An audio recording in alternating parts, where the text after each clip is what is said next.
샬롬, 사랑하는 성도 여러분, 복된 주일 아침입니다. 하나님의 은혜와 평강이 여러분의 삶 가운데 가득하시기를 축복합니다. 오늘은 사명감 있는 신앙인의 5가지 특징이라는 제목으로 함께 은혜를 나누고자 합니다. 오늘 말씀을 통해 우리 각자에게 주신 하나님의 부르심을 다시 한번 확인하고 사명자로 살아갈 힘과 지혜를 얻는 귀한 시간이 되기를 소망합니다. 우리가 신앙생활을 하다 보면 사명이라는 단어를 자주 듣게 됩니다. 사명이란 무엇일까요? 사전적으로는 맡겨진 임무를 의미합니다. 하나님께서 우리 각자에게 맡겨주신 특별한 임무가 바로 우리의 사명인 것이죠. 어떤 사람들은 사명을 목사나 선교사 같은 특별한 직업을 가진 사람들만의 것이라고 생각합니다. 하지만 성경은 모든 그리스도인이 각자의 삶의 자리에서 하나님 나라를 위해 부름받은 사명자라고 말씀합니다. 가정에서, 직장에서, 학교에서 우리가 발 딛고 살아가는 모든 곳이 바로 우리의 사역지이자 사명을 감당해야 할 곳입니다.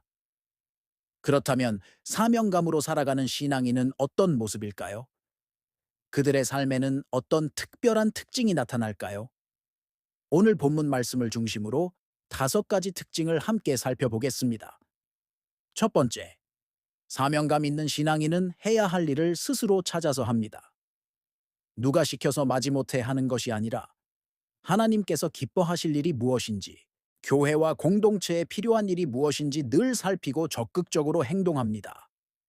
마치 부모님이 시키지 않아도 집안일을 돕는 동시한 자녀처럼 하나님 아버지의 마음을 헤아리고 자발적으로 순종하는 것입니다.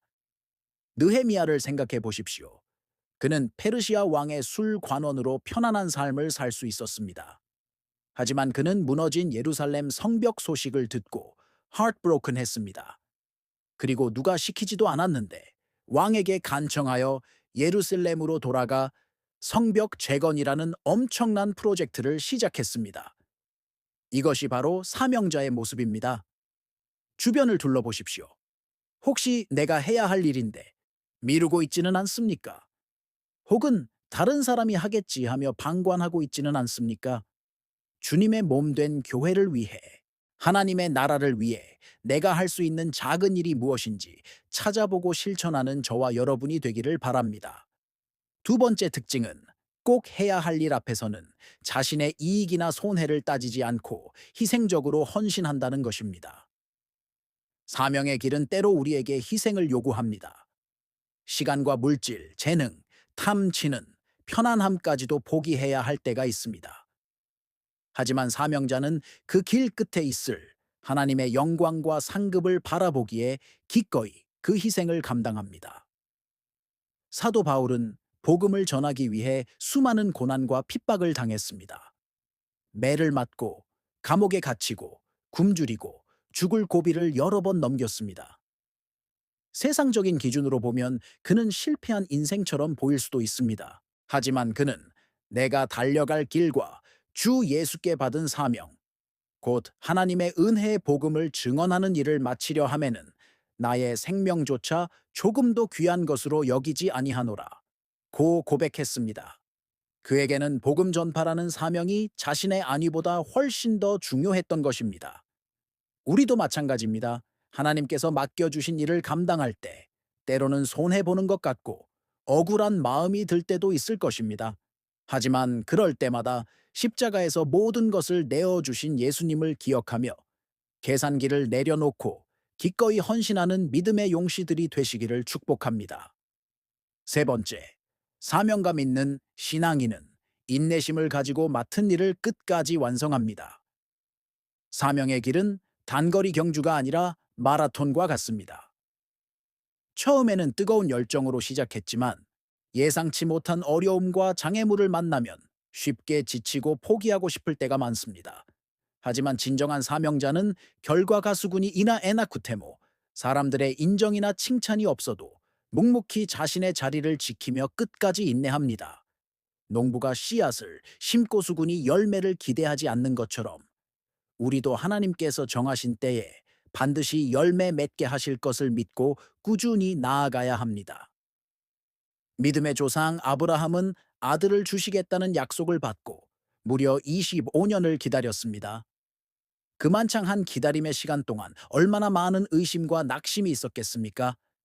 하지만 그는 하나님의 약속을 굳게 붙들고 인내함으로 마침내 믿음의 조상이라는 영광스러운 이름을 얻게 되었습니다. 여러분이 지금 감당하고 있는 사역이 힘들고 지치십니까? 끝이 보이지 않는 터널을 지나는 것 같으십니까? 포기하지 마십시오. 하나님께서 여러분과 함께 하십니다. 인내로서 여러분의 달려갈 길을 다 마치고 하나님께서 예비하신 의의 면류관을 받아 쓰는 우리 모두가 되기를 간절히 기도합니다. 네 번째 특징은 사람들에게 실질적인 도움과 유익을 주도록 일한다는 것입니다. 하나님께서 우리에게 사명을 주신 궁극적인 목적은 단순히 어떤 일을 성취하는 것을 넘어 그 일을 통해 다른 사람들을 섬기고 세우며 하나님의 사랑을 전하는 데 있습니다. 즉, 사명 감당의 핵심은 사랑입니다.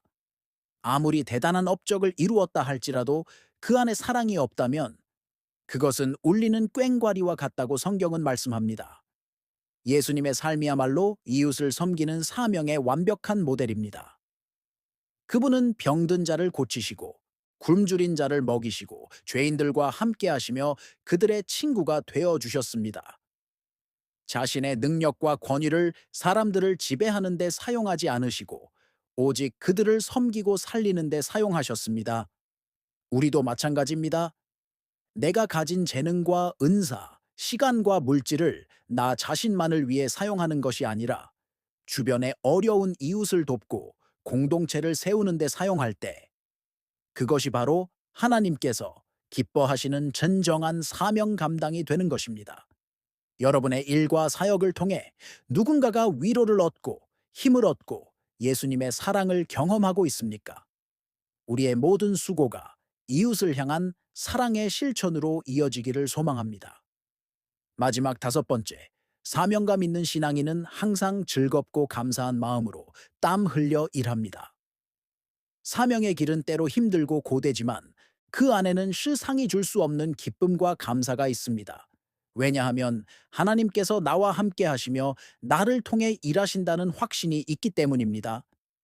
내가 하는 일이 비록 작고 초라해 보일지라도 이 일이 하나님 나라의 위대한 역사에 참여하는 거룩한 일이라는 것을 알기에 기쁨으로 감당할 수 있는 것입니다. 데살로니가 교회 성도들은 극심한 환난 속에서도 성령이 주시는 기쁨으로 복음을 받았습니다.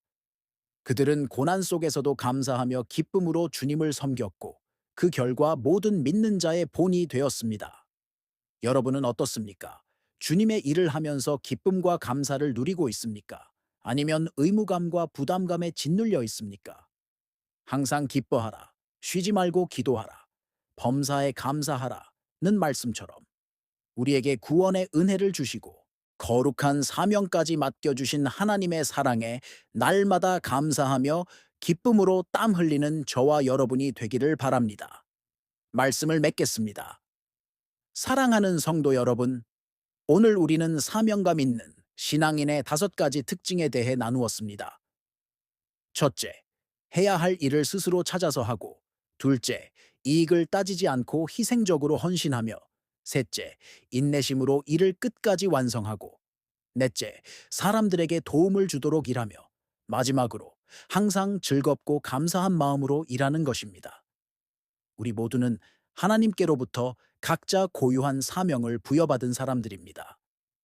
여러분의 사명은 무엇이 보니까 오늘 말씀을 거울 삼아 자신의 모습을 비춰보고 혹시 잊고 있었거나 소홀히 했던 사명이 있다면 다시 한번 굳게 붙잡으시기를 바랍니다. 그리하여 우리 모두가 삶의 모든 영역에서 하나님께서 주신 사명을 충성스럽게 감당함으로 이 땅에서 하나님 나라를 아름답게 이루어가고 마지막 날 주님 앞에 섰을 때 잘하였도다. 착하고 충성된 종아. 칭찬받는 복된 인생이 되시기를 주님의 이름으로 간절히 축원합니다. 기도하겠습니다. 오늘 설교 말씀이 여러분의 신앙생활에 도움이 되셨다면 화면 아래에 있는 구독 버튼과 좋아요 버튼을 꼭 눌러주시기를 부탁드립니다. 또한 주변에 믿음의 동역자들이나 이 말씀이 필요한 분들이 있다면 저희 채널을 널리 알려주셔서 더 많은 분들이 함께 은혜를 나누고 믿음 안에서 성장해 갈 수 있도록 도와주시기 바랍니다. 여러분의 작은 관심과 홍보가 저희에게는 큰 힘이 됩니다. 한 주간도 주님의 은혜 안에서 승리하시고 다음 주일에 더 밝고 건강한 모습으로 다시 뵙겠습니다. 감사합니다.